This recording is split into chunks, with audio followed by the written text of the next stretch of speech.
I've been trying to discover what my calling was for a very long time in my life. I worked as an accountant and auditor for 12 years in my life. I didn't quit the job of accounting and auditing because I didn't know what else I could do. I didn't know what my passion was. It didn't come to me very easily what my passion was. The good news is I know now. I work as a coach who helps people to find their passion, have to find what brings them meaning in their life. Now I know why it took me so long to find what my calling was. Because I needed to go through the steps of how it feels, what it takes to find your passion, find your calling.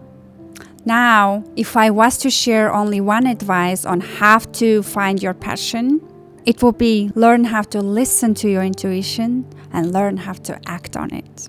After quitting my job in Brookfield, one of the biggest companies, I started my own business. I started my coaching business. And because my accounting and auditing career was so successful, I thought my business is going to be successful as well. I knew it's going to be hard, but I got used to dealing with hard problems, solving the hard problems. I got used to dedication. I used to hard work. So I thought it's going to be manageable. I thought I can do it. I can start making money. I can start getting clients. But I was wrong. I had a hard time to manage not only the business, I had a hard time managing myself. I had lots of time, I had a lot of work to do, but I felt stuck. Sooner I realized from getting some coaching, from having some conversations. So I started working on myself, my inner self. I started meditating. I started working with a therapist. I started walking in the nature. I started journaling. I had to unpack all the stress, all the trauma that I accumulated in the past.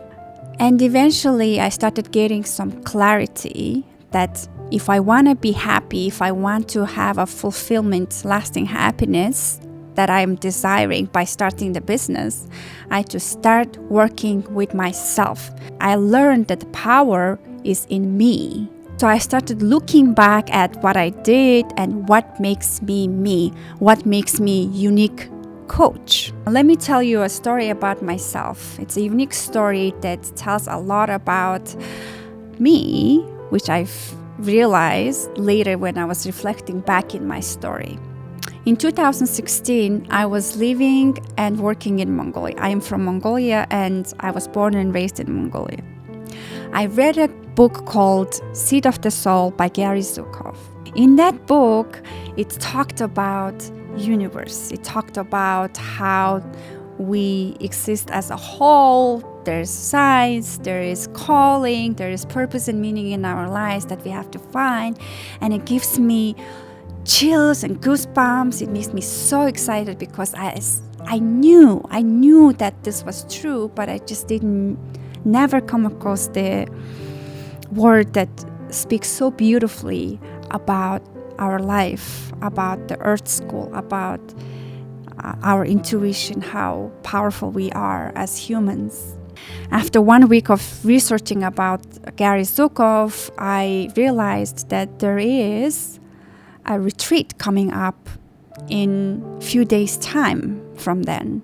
Gary Zukav and his partner, Linda Francis, is hosting a retreat. And I thought to myself, I have to be there. I have to go there. Because this feeling gives me so much excitement and energy, I felt I have to go.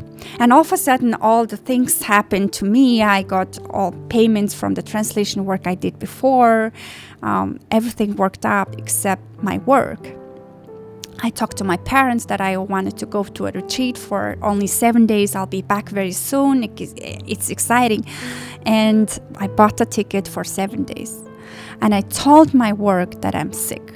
I got a sick leave. And when I got there, in 10 days' time from I read the book, I am in Portland, Oregon. I had this amazing experience. I had this amazing immersion in a retreat with the Gary Zukav, for the first time in my life, I felt like, wow, it's crazy. It feels home. End of the retreat, there was a time to go home.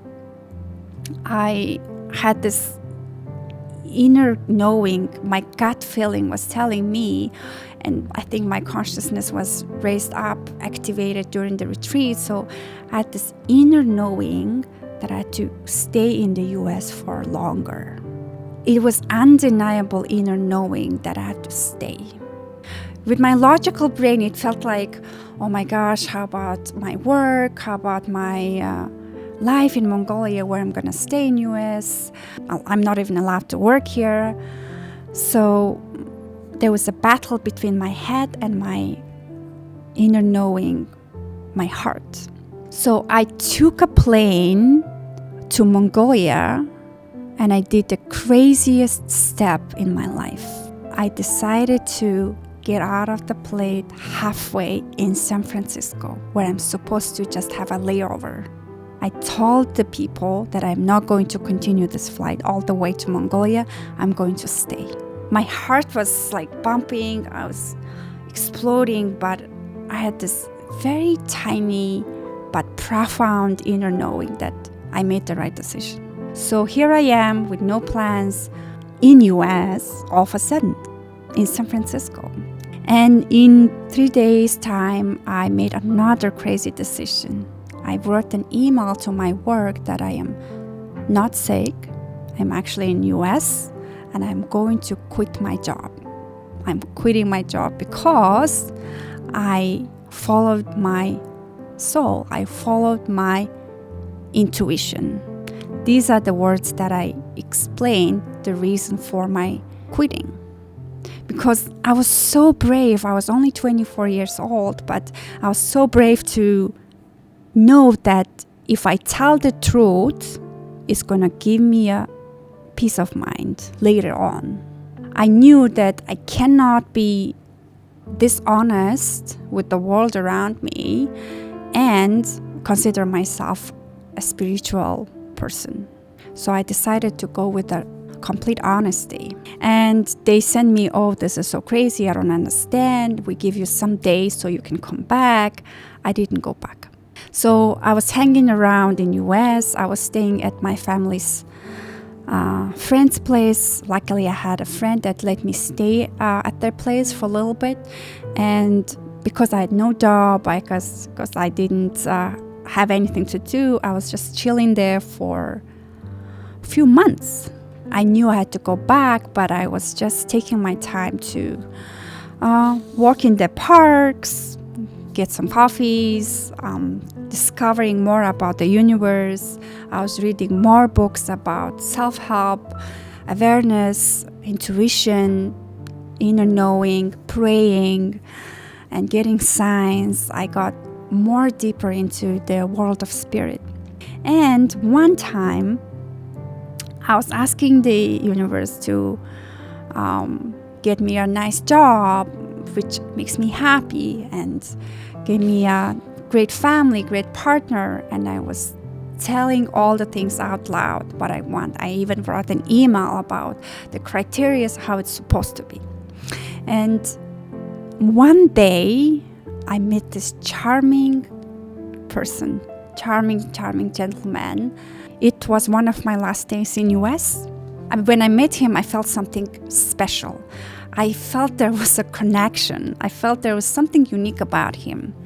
And we stayed on a date. We decided to go on another date. And on the day number 2, after I met him, I remember telling him, I'm going to leave soon because I don't have a visa to stay here. I know we're going to be married. I know you're going to come to Mongolia and we're going to come live in Mongolia and create a family. And he laughed because it's just one of the craziest stories he heard. And of course, he's not going to come. Maybe he was thinking, of course, I'm not going to come all the way to Mongolia because I have everything here. I have my career here. And you know what happened? He did end up moving to Mongolia in the next year after I left. And we got married, we have 2 kids, and now we are living an amazing, happy life with this charming guy. So the reason why I wanted to stay there is because there was something that I have to finish up, someone that I needed to meet, and I didn't know at the time. I just trusted my inner knowing and decided to stay. The story speaks who I am. The story speaks how important for me to have the intuition and how I can make the right decisions, how it serves me to my happiness, my fulfillment. This is one of my crazy stories. I wouldn't advise anybody to take crazy steps like this. I wouldn't tell anybody to go to a different country and stay there for a long time, quit their job. I wouldn't advise anybody. I had all the costs that I needed to pay. I had sacrifices I would not advise. What I am suggesting is trust your intuition and take small steps at a time. That's the key to finding your ultimate happiness. That's the key to find the meaning in your life. That's the key to find a life that is fulfilling to you. When I talk to people, when I have a coaching conversation, I ask them to tell their story. And there's so many stories that we all see. There's so many stories that speaks to who we are, what makes you, you. And that is the highlights. These are the main indicators of the path towards your calling. That's the main indicators that speaks to you. That's the messages that tells you who you are and eventually what you're meant to do in your life. And when you have a coaching conversation, I can very easily say now with the experience what this person is supposed to be doing based on what brings them joy, what brings them enthusiasm, and what are the decisions they took, even if it's small. I'm going to talk a little bit about what coaching does. By doing coaching, you're not going to learn what to do, what are the steps to take, what are the 6 weeks accelerator programs you have to take. No, it's all about helping you to reflect back. It's about mirroring what you say. It's about being present with you, with curiosity, with care, so that you can find out what is something magical about you, what is special about you, so that you can use it in your life. And that's your calling. Calling is something that comes with joy naturally. If you want to book a coaching session with me, please go to my website, coachnomin.com, and or email me to nomin@coachnomin.com so we can set up a coaching call. And I'm so excited to have you with me and help you find your fulfilling career. Thank you so much for watching my video and hearing my story. I'll see you guys in my next video.